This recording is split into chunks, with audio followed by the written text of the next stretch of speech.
खूप आनंद वाटतो आणि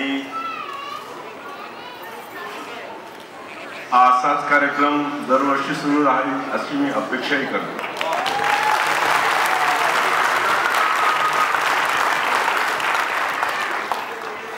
एक छोटीशी सुरुवात आपण गेल्या वर्षी केली होती. आपल्या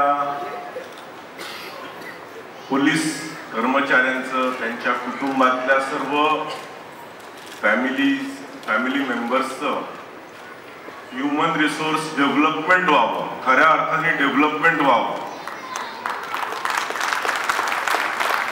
कोणाकडे स्पोर्ट्सचे फिजिकल चांगले गुण असतात, कोणाकडे म्युझिकचे छान गुण असतात, कोणाकडे डान्सची कला असते, कोणाकडे छान कविता करू शकतात, नाटक करू शकतात, ऍक्टिंग करू शकतात. असे हे सर्व गुण वाढीस लागावे, वृद्धिंगत व्हावे, याचा एक छोटासा हा प्रकल्प होता, जल्लोष. आणि तो आता एवढा मोठं स्वरूप घेत असताना खूप आनंद वाटतो. आपल्या सर्व कलाकारांचे उत्साह वाढवण्यासाठी गेल्या वर्षीप्रमाणे स्वप्नीलजी यंदाही आपली एक एक्सटेंडेड फॅमिलीच आहे. I am extremely thankful to you also. आणि निहारिकाजी, निशिकांतजी यांनी खऱ्या अर्थाने हा जल्लोष फुलवलेला आहे.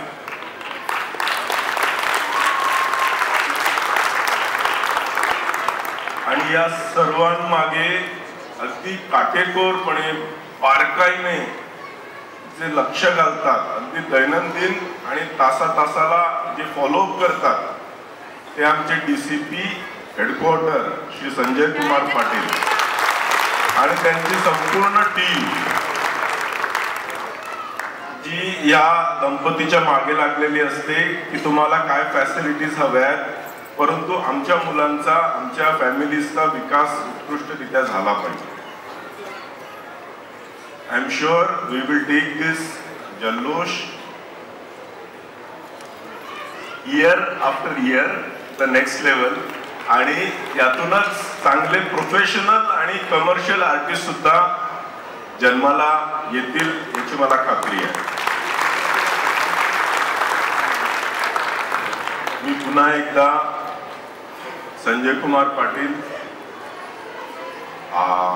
निशिकांत आणि निहारिका सदाफुलेजी आणि सर्वच या ठिकाणी उपस्थित प्रेक्षकगण, स्वप्नीलजी आणि माझे सर्व सहकारी अधिकारी यांचा आभार व्यक्त करतो. आणि जल्लोष हा कार्यक्रम असाच यापुढेही चालू राहील आणि दरवर्षी वाढत राहील अशी इच्छा व्यक्त करून थांबतो. जय हिंद. नमस्कार.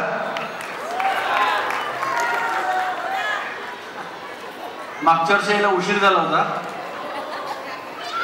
तेव्हा मी तेव्हा नाही, ट्रॅफिक उत्तम होता. ट्रॅफिक पोलिसांच्या कार्यक्रम मला जायचं परत बाहेर नाही, मला उशीर झाला होता आणि तेव्हा मी असं म्हटलं होतं की मला इतकी मजा आली होती त्या अर्ध्या तासात.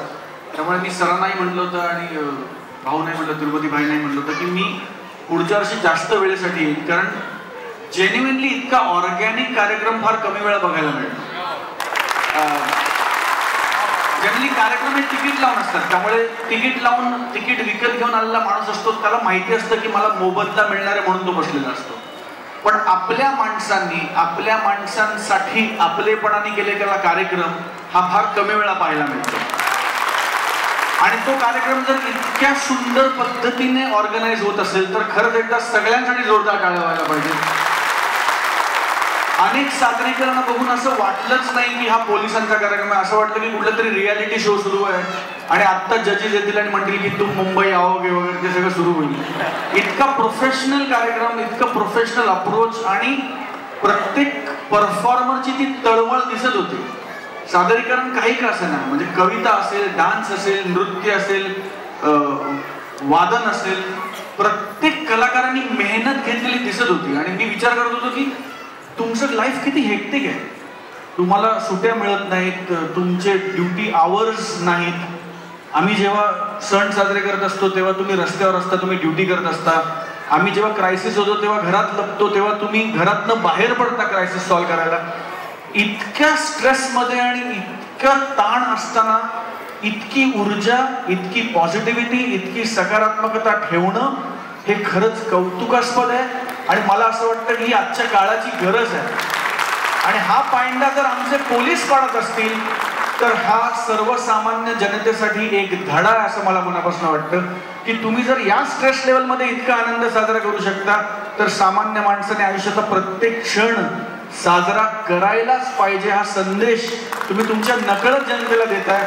हे खूप मोठं काम तुम्ही करताय. मी आदरणीय भारांबे सर आणि संपूर्ण टीमचं खूप खूप अभिनंदन करतो, खूप आभार मानतो. हा खरं भाषणाचा कार्यक्रम नाही, पण तुमच्या सगळ्यांचं काम, तुमच्या सगळ्यांचं कार्य बाहेर पोचत राहायला पाहिजे.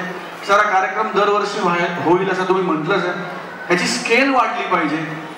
पुढच्या वर्षी याच्यापेक्षा पुढच्या वर्षी ओपन ग्राउंडवर स्टेडियम मध्ये हा कार्यक्रम व्हायला पाहिजे.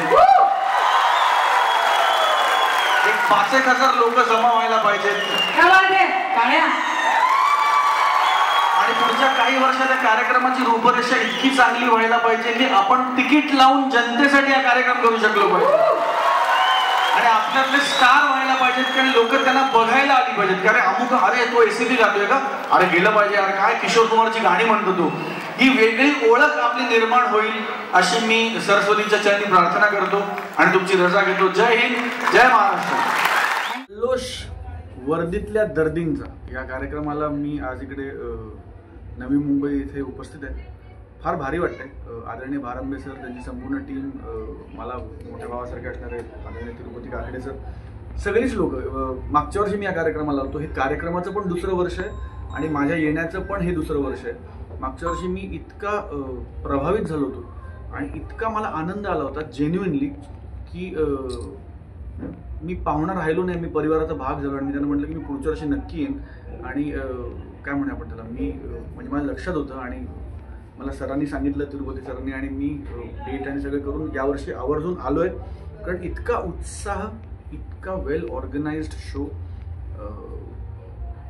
थक्क व्हायला होतं आपल्या सगळ्या पोलीस बांधवांना, भगिनींना बघून.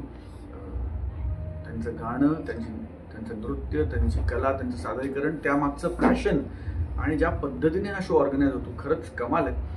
या सगळ्या पोलीस बांधवांना माझा सलाम, त्यांच्या कामाला, त्यांच्या कार्याला माझा सलाम, या कार्यक्रमाला, या उपक्रमाला माझा सलाम. आणि मला इथे बोलवल्याबद्दल मी संपूर्ण नवी मुंबई पोलीस खात्याचे मनपूर्वक आभार मानतो.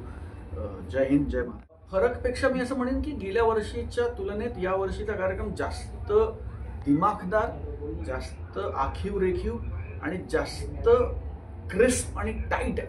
म्हणजे काही काही सादरीकरण असं पाहिलं तर चांगल्या अर्थाने असं वाटत नाही की पोलीस किंवा हौशी कलावंत सादर करतात, असं वाटत नाही. असं वाटतं प्रोफेशनल लोक डान्स करतायत किंवा प्रोफेशनल लोक गाणी म्हणतायत किंवा प्रोफेशनल लोक नृत्याविष्कार दाखवत आहेत किंवा वाद्य वाजवत आहेत. हे इतकं भारावून टाकणार आहे, इतकी पॉझिटिव्हिटी, इतकी ऊर्जा. सगळ्यांच्या फॅमिलीज आल्या आहेत, सगळ्यांच्या फॅमिलीज, शिट्ट्या, टाळ्या, जल्लोष, गोंगाट. म्हणजे खऱ्या अर्थाने कार्यक्रमाचं जे नाव आहे जल्लोष, तो जल्लोष मला इकडे बघायला मिळतो आणि मी फार सकारात्मकता घेऊन जातो या कार्यक्रमात. थँक्यू, धन्यवाद.